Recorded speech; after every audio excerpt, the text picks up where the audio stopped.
So something slipped through the cracks last week that I forgot to report upon. I was vaguely aware of it, but I don't know. I mean, I'm still technically in recovery from surgery, so I'm not 100% back, despite the fact you guys have seen me on camera a little bit lately.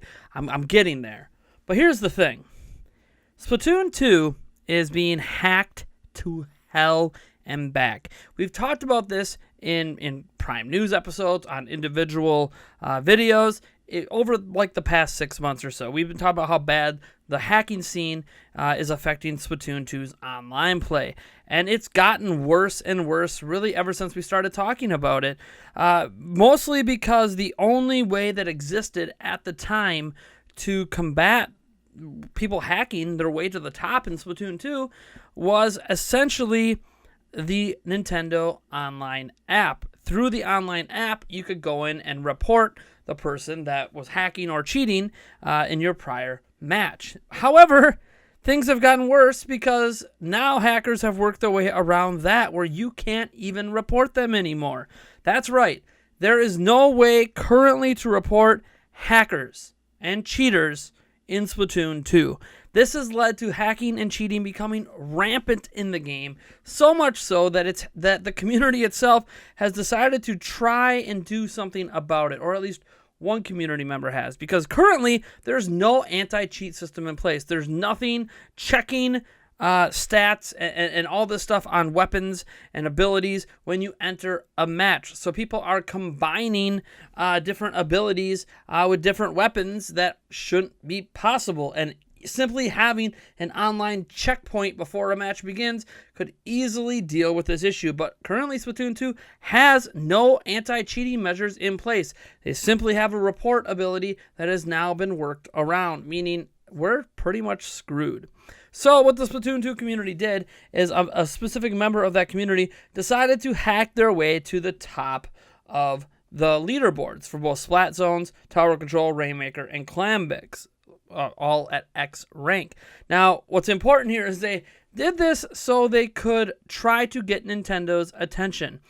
And it's very interesting what they did. So they had 4 different Splatoon 2 characters, and they got one each to the top of each leaderboard, so they could spell out the following message to Nintendo: please add anti-cheat.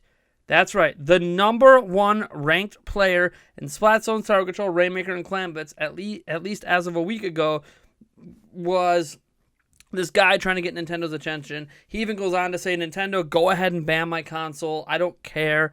This matters to me so much. I'm just trying to draw your attention to the fact that this is what can happen. And it's not going to always be this obvious looking at the leaderboards if someone cheated or not. This is obviously someone who cheated their way to the top.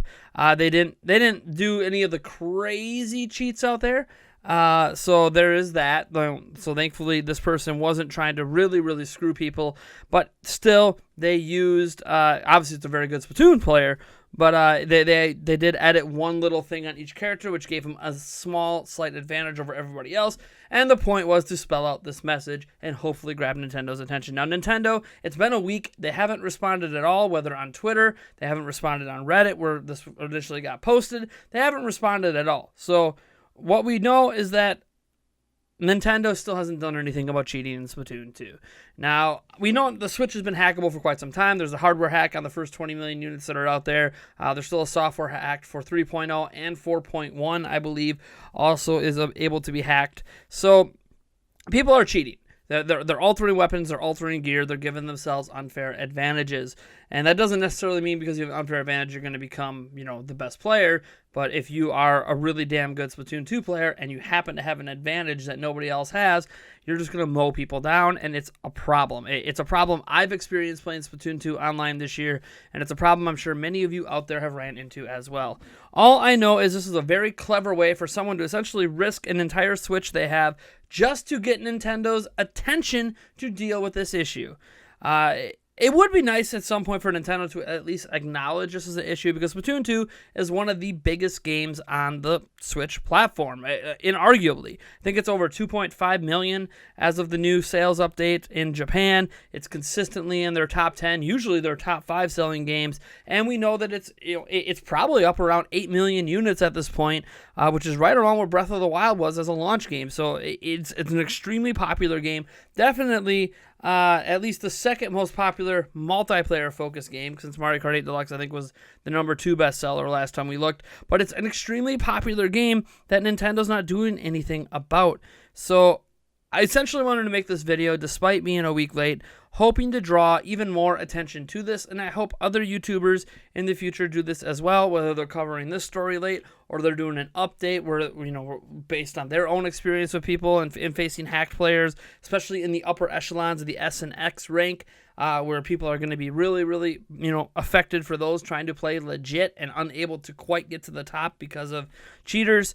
I really hope this is something that we can at least impart. Our small little dinky corner of YouTube can draw a little bit of attention, that maybe the right person sees it, the right person shares it to Nintendo, and the right person at Nintendo sees it and actually cares, because I don't think this person currently owns the #1 spot in those places anymore. It was just a temporary thing just to get the image needed to hopefully grab Nintendo's attention. But I don't know. You guys let me know what you think about all this, because I am incredibly frustrated when it comes to cheating. Now, obviously, infamously, I guess, I've never taken a strong stance against hacking of the Switch.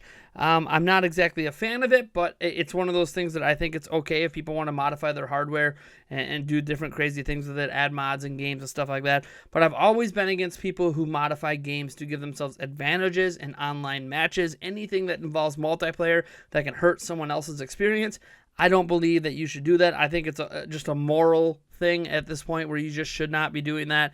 Unfortunately, Nintendo doesn't even have the bare basics in place to even attempt to stop it. So, yeah, I guess I'm calling out Nintendo today. Nintendo, you need to fix this, and you need to fix this now. Anyways, folks, thanks for tuning in. As always, I'm Nathaniel Rufflejans from Nintendo Prime, and if you like the video, you know what to do, and if you dislike the video, that's alright, hit that dislike button. Hopefully you guys want to subscribe to see more content, and I'll catch all of you in the next one.